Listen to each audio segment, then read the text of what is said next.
Praise Lord everyone. Bible reading in 1 year. రాజులు 2వ గ్రంథము 6వ అధ్యాయము.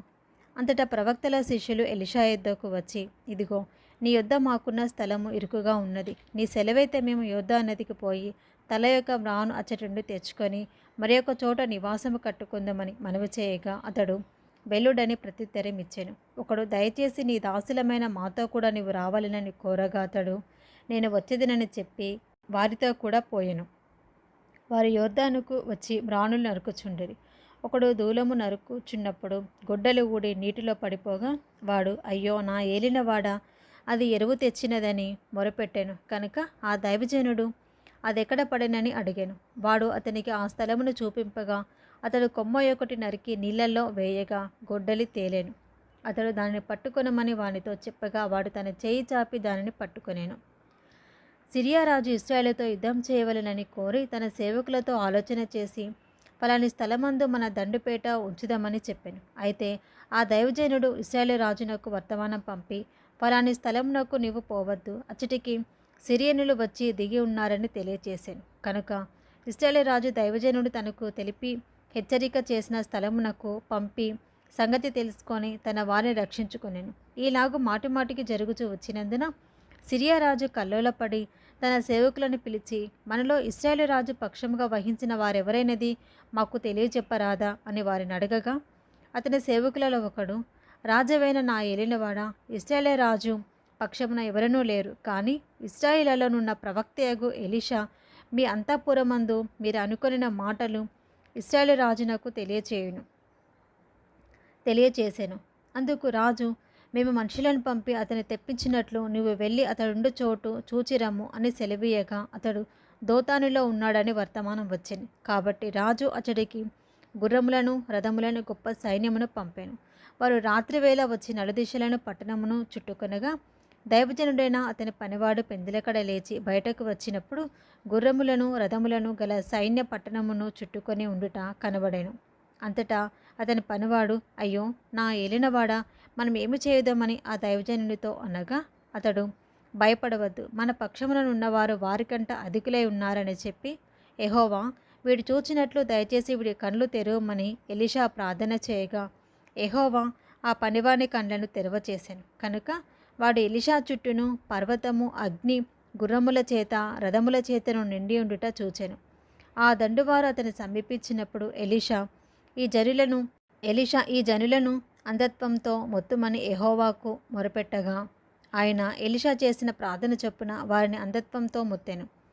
అప్పుడు ఎలీషా, ఇది మార్గము కాదు, ఇది పట్టణము కాదు, మీరు నా వెంట వచ్చినడలా మీరు వెదుకువాని యుద్ధకు మేము తీసుకొని పోదని వారితో చెప్పి షోమ్రోను పట్టణంనకు వారిని నడిపించాను. వారు షోమ్రోనులోనికి వచ్చినప్పుడు అతడు, యెహోవా వీరు చూచినట్లు వీరి కండ్లను తెరవమని ప్రార్థన చేయగా, యెహోవా వారి కండ్లు తెరవచేశాను. కనుక వారు తాము షోమ్రోను మధ్య ఉన్నామని తెలుసుకొనిరి. అంతటి ఇశ్రాయేలు రాజు వారిని పారచూచి, నాయనా వీరిని కొట్టుదునా అని ఎలీషాను అడగగా, అతడు, నీవు వీరిని కొట్టవద్దు, నీ కత్తి చేతను నీ వింటి చేతను నీవు చెరపట్టిన వారినైనను కొట్టుదువా? వారికి భోజనము పెట్టించి వారు తిని త్రాగిన తర్వాత వారు తమ యజమానుని యొద్దకు వెళ్ళుదురని చెప్పాను. అతడు వారి కొరకు విస్తారమైన భోజన పదార్థములను సిద్ధపరచగా, వారు అన్నపానములు పుచ్చుకొని రాజు సెలవు పొంది తమ యజమానుని యొద్దకు పోయిరి. అప్పటి నుండి సిరియనుల దండువారు ఇశ్రాయేలు దేశంలోనికి వచ్చుట మానిపోయాను. అటు తర్వాత సిరియా రాజైన బెన్హదదు తన సైన్యమంతటిని సమకూర్చుకొని వచ్చి షోమ్రోనుకు ముట్టడి వేశాను. అప్పుడు షోమ్రోనులో గొప్ప క్షామము కలిగి ఉండగా, గాడిద యొక్క తల 80 రూపాయలకును పావురపు రెట్ట 5 రూపాయలకును అమ్మబడెను. వారు అంత కఠినముగా ముట్టడి వేసి ఉండేది. అంతటా ఇశ్రాయేలు రాజు పట్టణపు ప్రాకారము మీద సంచారం చేయగా, ఒక స్త్రీ రాజును చూచి, రాజవైన నా ఏలినవాడా, సహాయం చేయమని కేకలు వేయుట విని, యెహోవా నీకు సహాయం చేయనిది నేనెక్కడ నుండి నీకు సహాయం చేయుదును? కళ్ళంలో నుండి అయినను ద్రాక్ష గానుగల నుండి అయినను దేనినైనను ఇచ్చి సహాయం చేయవల్లపడదని చెప్పి, నీ విచారమునకు కారణమేమని అడగగా, అది, ఈ స్త్రీ నన్ను చూచి, నేటి ఆహారమునకు నీ బిడ్డను ఇమ్ము, రేపు మనము నా బిడ్డను భక్షించుదుము అని చెప్పినప్పుడు, మేము నా బిడ్డను వంట చేసుకొని తింటిమి. అయితే మరునాటి యందు నేను దాన్ని చూచి నేటి ఆహారంనకు నీ బిడ్డని ఇమ్మని అడిగితిని, కానీ అది తన బిడ్డని దాచిపెట్టెనని చెప్పాను. రాజు ఆ స్త్రీ మాటలు విని తన వస్త్రములను చింపుకొని ఇంకా ప్రాకారం మీద నడిచిపోవచ్చుండగా జనులు అతన్ని తేరి చూచినప్పుడు లోపల అతని ఒంటి మీద గోనెపట్ట కనబడెను. తర్వాత రాజు, షాపాతు కుమారుడైన ఎలీషా యొక్క తల ఈ దినమున అతని పైన నిలిచి ఉన్నడలా దేవుడు నాకు గొప్ప అపాయం కలగజేయను గాక అనెను.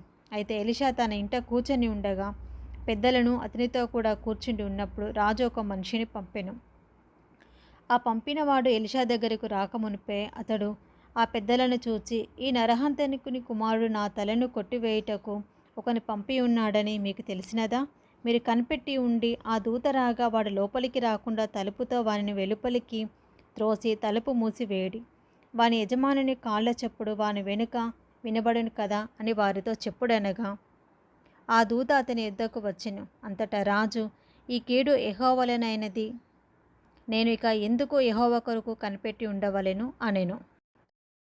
ఇది ఈరోజు భాగం అండి. Praise the lord.